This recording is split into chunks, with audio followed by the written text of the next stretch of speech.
bisa bertemu tepat di malam Lailatul Qadar, sekaligus tepat juga menyambut hari kelahiran saya sendiri.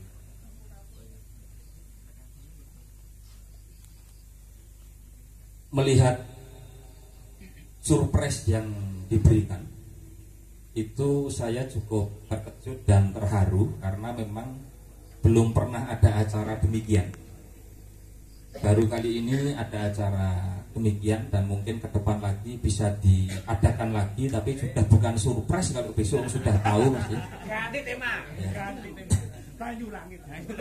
Matur suwun kepada seluruh panitia yang telah melaksanakan ini. Saya pikir susah juga ini mengadakan parodi, harus pakai latihan juga itu. Jadi bayarannya tolong dipertebal. Tapi dari parodi yang disampaikan tadi, minimalnya pesan dan maknanya sudah tercapai. Tepuk tangan sih.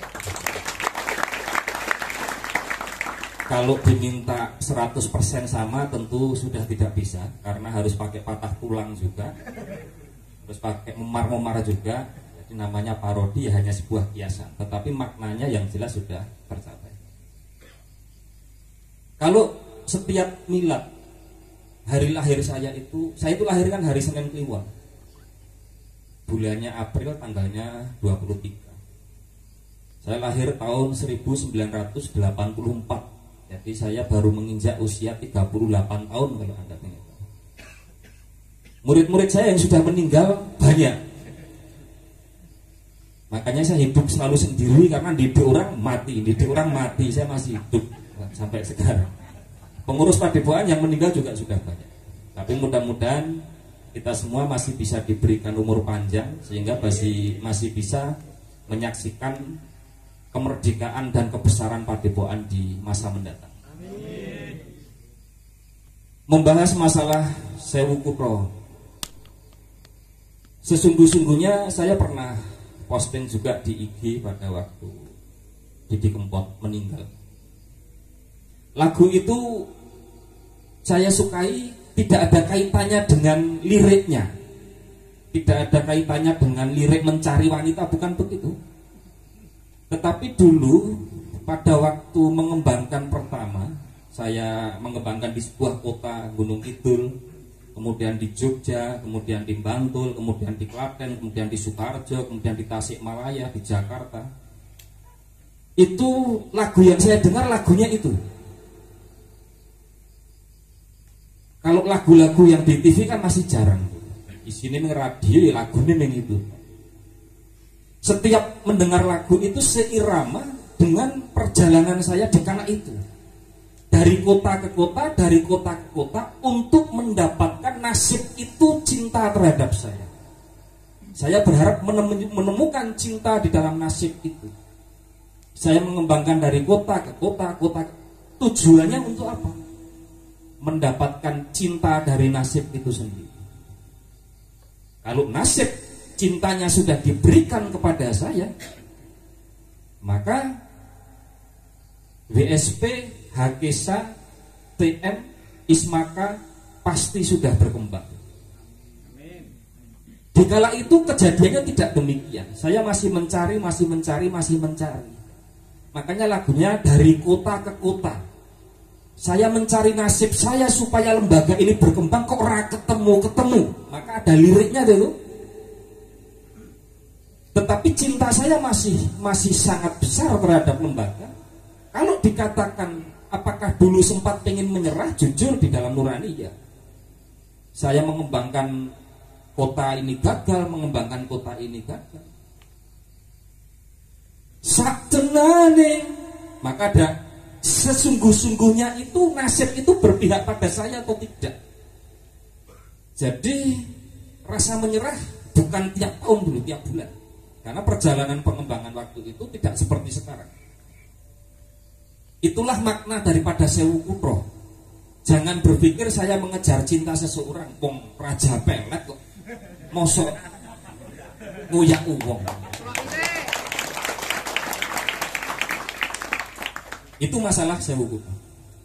Lalu bersama berjalannya dari kota ke kota, sewu kutro tadi, sewu kutro muter, ketemulah yang namanya Pak Wijaya, Pak Ningrat, Mas Pamungkas, Pak Suryo, Mas Satrio, banyak lah. Mas Sarka itu target terakhir, itu mangsa terakhir. Alternatif solusi. Ini tadi ceritanya nggak begitu ekstrim, ekstrim nggak gitu. Tadi dia minta rantang, saya dulu nggak gitu. Ini gimana gini, Rat? Kita nggak punya uang ini, masyarakat suruh latihan tenaga dalam privat, suruh bayar, dapat bayaran buat makan. Itu dulu, ya tenangnya nanti itu. Nanti habis dilatih tenaga dalam, besok ajari lagi ilmu hantu. Terus tak ajak naik ke gunung apa ya mas ini? Gunung Gandul. Ajak naik, bayar. Gumadang meneh. Jadi kalau perjalanan dulu itu jangankan duduk seperti ini, jangankan ngobrol bisa membuat parodi. Lah kok mikir kuwi wong mangan we angel. Makan saja susah, wong mobil kita nggak punya, motor punya satu kreditnya macet, gue gentenan mana. Jadi sangat jauh daripada harapan. Sehingga seringkali kalau di hari lahir saya itu bukannya senang tapi sedih. Kalau teringat masa lalu, perjalanan di masa lalu, tentu isinya karena tidak ada yang bahagia. Nah kok mikir bahagia, mikir makan wis susah. Jadi zaman dulu kita susah untuk mencari cinta. Isine menolong sotok. Enak orang lagu sing isine sedih tok enak bahagiane. Nek ada mungkin bisa jadikan lagu idola juga. Isine sedih putus cinta, mangan ra iso mati ya. Kayak ceritanya Khalil Gibran juga begitu. Khalil Gibran itu ngapain kalian pada berguru pada beliau? Wong dia saja membuat puisi untuk merayu seseorang tidak berhasil sampai meninggalnya belum menikah. Anak-anak yang lebih sedih daripada beliau, mungkin bisa jadikan lagu juga. Itu masalah Sewu Kutro. Lalu masalah lagu yang penyanyinya Novian dari Style. Masih pakai kaset CD loh. Jadi zaman dulu itu saya Pak Ningrat, Pak Suryo, Pak Wijaya kalau di Jateng kita hobi Mas Satrio. Gimana kita bisa jadi manusia sedikit saja punya kebahagiaan? Coba Pak cari musik sing jeduk-jeduk. Akhirnya tuh kuning luwes. Karena dulu kita sudah belajar komputer. Harga kaset waktu itu masih 1.500. Kita beli. Kalau nggak cocok kan boleh ditukar. Jadi kita beli terus dikopi ke komputer, dibalik lagi, tukar, balik lagi, kopi lagi, balik lagi sampai koleksi kita lagu banyak sekali. Karena waktunya 3 hari boleh ditukar. Jadi beli CD, kopi komputer, tukar lagi, nggak bayar, tinggal tukar yang terakhir nanti baru nggak boleh. Disitulah lagu untuk menghibur kita supaya menjadi manusia yang sedikit punya rasa kebahagiaan. Ngrungokke yang sekarang joget-joget ngono kae. Itu kalau lagu masalah Novian Darista. Ini juga sama. Tidak ada tendensi terus kita waktu itu sebagai pakar spiritual terus galau ora enak. Galau ini nek luwe tok paling. Jangankan mikir cinta, mikir segoyang. Itu masalah Novian Darista, lagu judulnya ya. Jadi konteksnya adalah kita manusia yang waktu itu sedikit tolong saja dikasih hiburan. Masuk ke lagu Banyulangit. Lagu Banyulangit ini serodok mulai mapan. Kalau dulu neng Klaten kita belum ketemu dengan Pak Ningrat dan lain-lain. Lagu yang tadi wis punya kontraan, tapi bocor kabeh kontraan. Terus mungkin Pak Ningrat itu baru tidur pakai kasur di sini. Karena di Jaten dulu alasnya kalau nggak tikar ya lantai lah antara. Nah, enggak ya karpet sing wis pirang-pirang tahun ora dikumbah. Kalau mau dicuci tanya laundry berapa? Kan waktu itu cuciannya masih mobil, belum ada laundry nanti. 4.000 Pak. Paling bagus, semakin lama semakin kuno, nggak usah dicuci. Masuk ke lagu Banyulangit. Banyulangit itu padepokan sudah ada. Jadi dari lagu Banyulangit itu biar do rame-rame nih pas booming-boomingnya karaoke di mana-mana dibuka. Lalu waktu itu saya pesan jangan do seneng nyanyinin karaokean boros. Kita buat saja ruang karaoke sendiri nyanyi nih gini. nyirik. Akhirnya dibangunlah karaoke di Padepokan. Di ruangan saya ada karaoke. Pendak dino nyanyine Banyu Langit di Potro nih misalnya. Karo lagune sing Jawa Timur apa dijuduli deh? Kandungan. Sijine apa? Apa Jawa Timur? Sun Riko. Ah Sun Riko. Lagune ketua umummu lagune ketua umummu ceng-ceng puka. Itu Banyu Langit. Jadi kita sering nyanyi Mas Bayu apa meneh. Esok nganti bengi nyanyi itu Banyu Langit. Nah, ada 3 lagu yang tidak ada kaitannya dengan liriknya, tetapi itu mewakili sebuah perjalanan. Momentumnya memang dari nol lalu naik. Itu babakan lagu. Lalu babakan masuk ke masalah parodi dan gemblengan saya dulu. Kejem dan sadis. Saya sendiri juga gak tega. Sekarang dulu tega banget, malah kurang kejem. Saya gojlok orang patah tulang biasa, ya kan? Muka memar semua biasa. Habis tak gojlok diceraikan istrinya biasa. Apa namanya? Tabrakan biasa. Pak Nirat tabrakan seping piroi. Untung punya ilmu kebal. Hal-hal begitu sudah biasa saya lakukan dulu. Banyak cerita di sana. Tetapi yang perlu dipahami begini. Sesungguh-sungguhnya pendidikan dulu yang saya berikan dulu dengan sekarang, tujuannya tidak ada sedikit pun yang bergeser. Masih sama.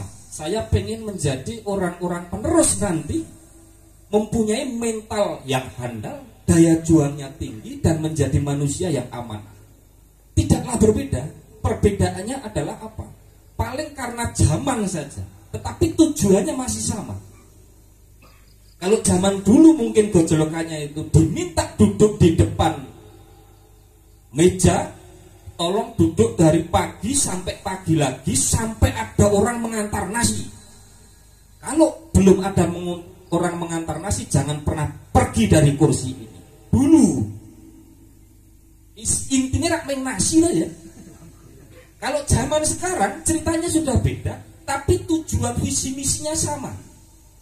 Kamu duduk di depan komputer, jualan online, nek belum dapat nasi jangan pernah pergi dari depan komputer. Visi misinya sama, tapi caranya yang berbeda. Jadi seperti yang disampaikan Pak Suri tadi, mohon maaf Pak Lindu, ada ulang tahunnya Pak Lindu, malam ini kita buat cara yang berbeda dengan cara-cara sebelumnya. Itu saya setuju. Tapi visi misi dan tujuannya dan maknanya masih sama. Kalau seringkali dulu Pak Nirat ngomong, kalau Pak Lindu itu ulang tahun enggak ada acara kayak gitu, suka menyendiri, kadang di gunung, kadang di gua, diajak bareng-bareng. Kenapa begitu? Larang di duit. Anek duit-duit ya tak jak ning restoran, ning villa, kan begitu. Jadi tetap tujuannya sama, memperingati harlah, tetapi caranya berbeda seiring dengan perkembangan zaman. Bisa jadi suatu saat nanti memperingati mulai digawani mas kilo-kilo. Bisa jadi yang penting tujuannya adalah kita tetap bersaudara, kan begitu. Lalu ada hal yang perlu dipahami begini. Ini garis besar di dalam didik orang. Apakah saya pernah membohongi Pak Nirat dengan Pak Suryo? Tidak pernah. Tapi apakah di dalam gojolokan itu ada yang bohong Pak? Ada, sering. Sering, sangat sering. Karena di dalam mendidik orang begini. Anda itu mau menggojolok seseorang, mau tok suruh push up, tok suruh hujan-hujan, tok suruh ngelatih, suruh ke Klaten balik lagi ke Sukarjo, wis ngelatih ke Karanganyar hujan-hujan, suruh balik lagi ke Sukarjo. Sudah naik sabuk merah suruh turun lagi ke biru, sudah naik sabuk selendang putih suruh balik lagi ke sabuk polos. Apapun yang Anda lakukan itu tidak salah. Bahkan kalau Anda menggojlok seseorang sampai patah tulang itu tidak salah. Selama tujuannya bukan untuk kepentingan diri sendiri. tujuannya Anda berperintah kepada murid-muridmu bukan untuk memperkaya dirimu, bukan untuk kepentingan pribadimu, tapi untuk kepentingan lembaga, dan itu kepentingan masyarakat seluruh Indonesia. Maka apa yang dilakukan sah.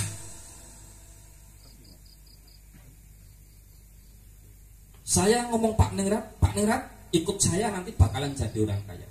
Nah, kenapa? Saya punya villa di mana-mana. Dulu, jangankan villa motor enggak dulu. Sudah 2 tahun ikut, kebersamaan terbentuk, kejujuran kita saling jujur, loyalitas kita saling loyal, kesetiaan kita sangat setia. Tak ajak ke villaku. Nek Tawangmangu ada di tengah sawah yang biasa untuk orang bertani, kalau makan siang itu kan ini gubuk pakai kayu. Terus saya ngomong ini villa saya Pak. Langsung cekot-cekot deh ngerti. Guru besarku melarat. Tetapi Pak Ningrat tidaklah pergi, masih bersama saya sampai sekarang. Karena yang diambil itu bukan saya pengen memperkaya diri. Yang saya didik waktu itu adalah saya pengen Pak Ningrat bersama-sama mengembangkan lembaga hingga sekarang menjadi YPLA. Tujuannya itu. Jadi sah, Pak Ningrat tidak pernah nyalahkan saya pernah ngomong punya villa. Karena faktanya adalah untuk pendidikan kita bersama. Jadi kalau Anda mendidik anak-anak, didikmu nanti di lapangan, sebelum engkau menyuruh push up, sebelum menyuruh melatih, sebelum menyuruh hujan-hujan, pikirkan dulu diri sendiri. Ini untuk kepentingan lembaga, kepentingan semua anggota, atau untuk memperkaya diri sendiri, atau untuk kepentinganmu. Kalau untuk kepentinganmu atau memperkaya diri sendiri, maka itu sudah salah. Jangankan menyuruh hujan-hujan, jangankan menyuruh push up, kamu WhatsApp itu sudah salah. Tetapi apapun yang kita lakukan, asalkan tujuannya baik dan bukan untuk kepentingan diri sendiri, maka semuanya menjadi benar. Kalau pejuang membunuh orang karena membela NKRI dengan membunuh orang karena membela kepentingan diri sendiri, bedanya apa? Bedanya ada di kepentingan, bukan di membunuhnya. Jadi konteksnya sangat tipis. Maka saya mengajak seluruh pengurus, mari kita menelaah diri sendiri. Apakah yang sudah engkau lakukan selama ini untuk kepentinganmu dan keluargamu, atau untuk kepentingan BSP, TM, Hakesa, dan Ismaka? Kalau Anda melakukan untuk kepentingan orang banyak, maka Anda sudah di jalan amar ma'ruf nahi mungkar. Bisa dimengerti? Kenapa orang-orang YPLA itu loyal? Begini, saya itu dari rekening bank, semua harta saya itu Mas Pondra tahu. Mungkin bos Aryo juga tahu juga, sok ngintip. Gak ada yang tak sembunyikan sama sekali. Saya punya berapa perusahaan, uang diambil dari mana, lalu saya sosialnya seperti apa, mereka semuanya tahu. Bahkan Pak Aksa Balakosa juga tahu. Jadi tidak pernah ada pikiran bahwa Pak Lindu berpikir untuk kekayaan diri sendiri, mementingkan diri sendiri. Karena dasar itulah mereka loyal. Maka kalau ada pelatih yang nanti sekiranya berpikir untuk kepentingan diri sendiri, tolong diperingatkan. Lembaga ini bukan milik kita, tapi milik kita semua. Tidak hanya milik kita pengurus saja, tapi masa depan lembaga ini tergantung pada masyarakat yang ada di NKRI. Simple saja, sama-sama nyuruh push up, kepentingan pribadi dengan kepentingan orang lain atau orang banyak. Bisa dipahami? Lalu apalagi yang kurang? Cukup ya? Terus Pak, terus. Waktu masih terus. Banyak waktu. Kamu nanya, ya wis ku ya. Terus. Tenang. Setengah jam lagi. Tak udut ya. Ya, nah, sampai. Unjuan, Mas, minta minum Mas. Nah, ini menu ya seneng. Saya menyambung tadi juga yang disampaikan Pak Aryo Wisanggeni. Tolong dianggap rumahnya sendiri Pak, santai saja. Maka nanti tolong sertifikatnya disiapkan. Siap. Terus tadi ada bunyi juga, mohon maaf Pak, acaranya dibuat sederhana karena nggak ada anggaran, itu gazebo dilarang. Oke, siap. Setelah ini. Berarti kadang sok berhaleman.